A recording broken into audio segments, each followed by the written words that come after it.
Hey everyone, Live Luck here, and the first week of season 3 is done. I've got some thoughts. I've got, I think, more negative thoughts than I do positive thoughts. I think it's mostly compounded by the explosive affix, which I absolutely hate. But I'm gonna go through and just point out all the things that are like great and not so great about season 3 so far as a Shadow Priest. The great stuff will be pretty obvious. It's going to be the effects you get from the new relic guys. I think I'm pretty confused about some of them. I'm pretty confused about Vibe, but I'll go over my confusions later on.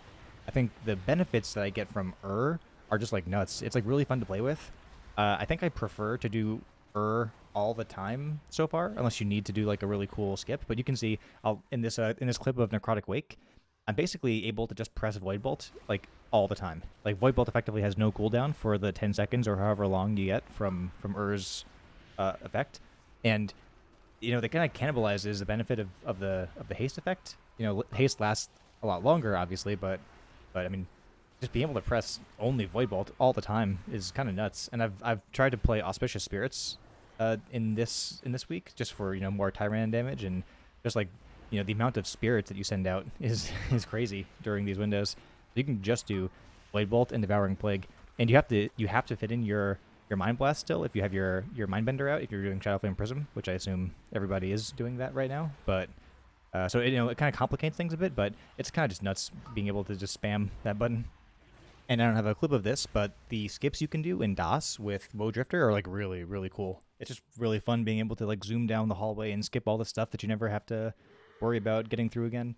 I just got my rocket boots for the first time, so I guess that's bittersweet. Now maybe I won't use them as much, but yeah, Woe Drifter fun. All the effects are pretty much fun.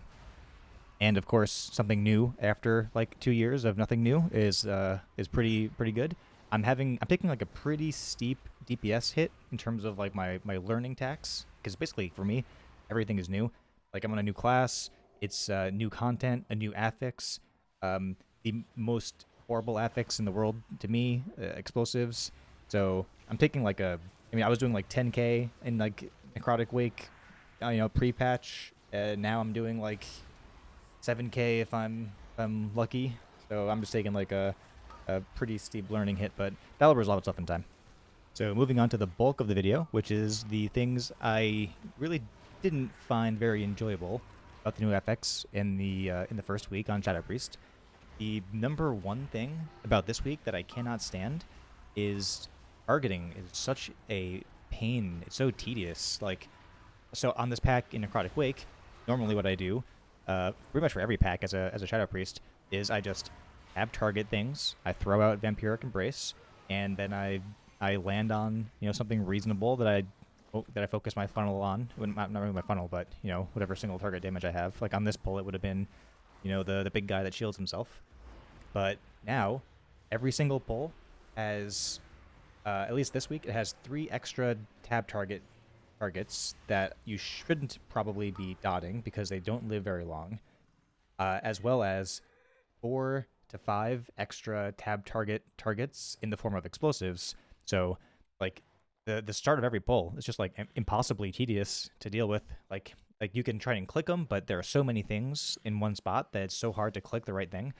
Like it's really difficult to just like tab to the right thing. I've got some solutions planned actually for these things. I'll show you those towards the end, like with like unit frame stuff and audio cues. But it's like it's such like a silly problem to have to deal with, like in a video game. Like why? Like I wouldn't even be upset honestly if they removed explosives, just because like the healer does it anyway. It just makes my life harder. It's not very fun. So yeah, the targeting is like a total mess right now. It'll always be somewhat of a mess the entire season, which is like not very exciting to me, because I'll have to just figure out like a better way of applying Vampiric Touch efficiently without like pulling my hair out. But that's definitely not a great feature of the season. Another thing that's very confusing that I have to figure out is priority. So the beginning of every single pull to me has like a lot of bad features, at least for a Shadow Priest.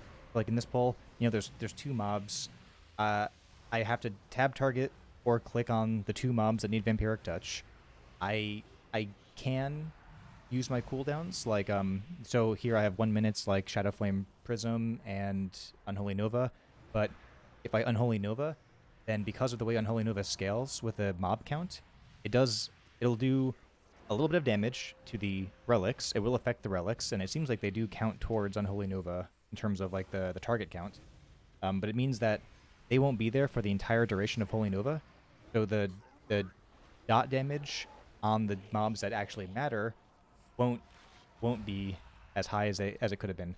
And I could try to hold, both of my cooldowns for when finally pops out, or whoever the relic is going to be. But that means I'm not leveraging the CDR that I'm getting from So there are a lot of like pickles that I don't see any great answers to yet. Now, there are times where things do line up, and that is very nice. It feels pretty good. Like if I have all of my cooldowns, it's very different now because for some reason trinkets don't get CDR. So I've been experimenting with like no on use trinkets because I'm only getting my ruby for every like third PI or something now with all the that we end up. So when it does work out, I have this other problem where on Shadow Priest I have so much sanity, so many procs that I have no obvious right choice to make. So I'm gonna have to just like have a second mode that I flip into during Void Form where I have like a priority system that kicks in for when you have cube Mindbender charges, unlimited Void Bolt casts, and full insanity. Basically, like what do you want to do in those cases? It's a cool problem to have, I think, but it's definitely a weird problem to have. It seems like a little bit like it probably wasn't, like they probably didn't intend this to be the design of the spec, like years ago when they changed the way it works after BFA. At least that's my suspicion. So I'll have to figure out what the best action to take is in all of these different situations.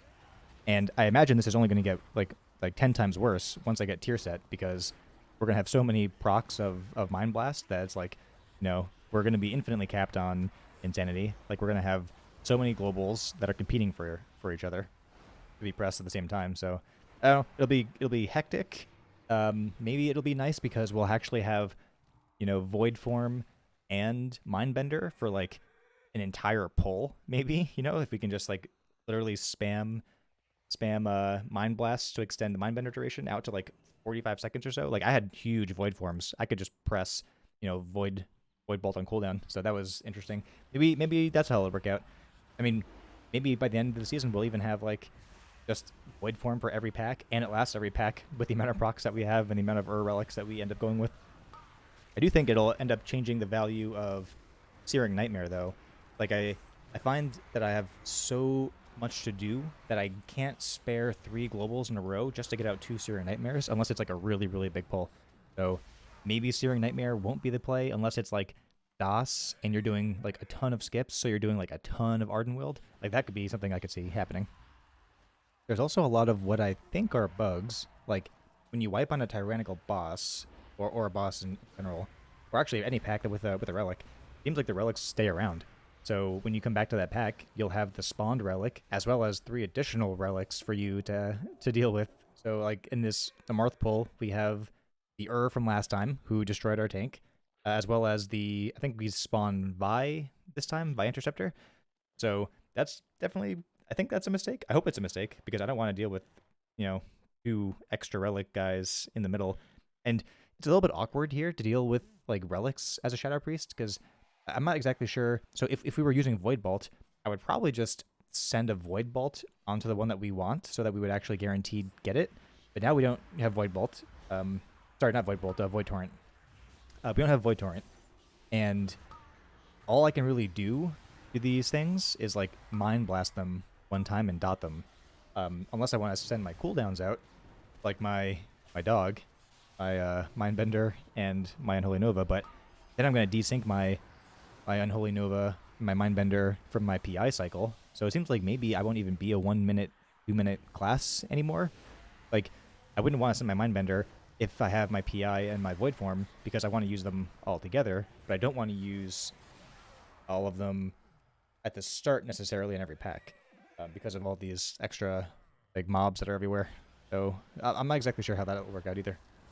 And as if Tyrannical Necrotic Wake wasn't hard enough to pug already, the other downside to these things is that they can tank the hook on the 3rd boss. And in this pull, like this wasn't even really the tank's fault. Like the relics just died, soon after I got targeted to hook the boss, and the drifter guy, the relic guy, just spawned like in between where the hook would go, so he got hooked, right?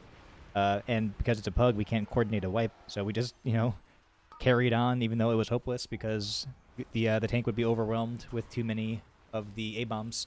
So I really hope that they find some way of making this thing like interact less with bosses. I really don't like having to deal with affixes on bosses as well. So like even just making it not be a thing on bosses may not be that bad, or maybe like just being able to pull separately would make sense. Like just pull the relics independently. Like like it is still risk reward.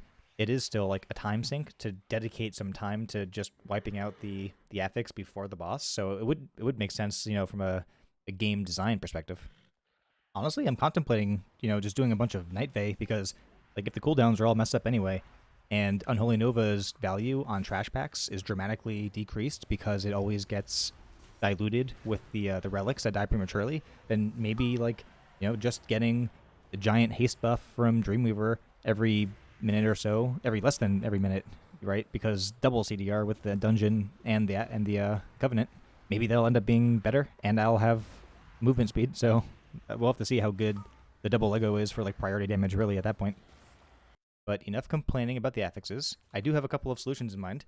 So my current set of solutions is really based around targeting because targeting is the most painful aspect of the affix so far for me. Um, so what does that mean?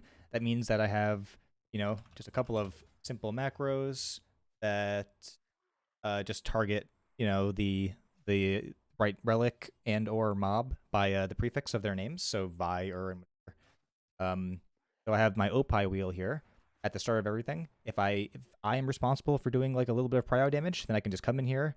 I can do like relic earn, like target him, then just like send out whatever I'm going to send out.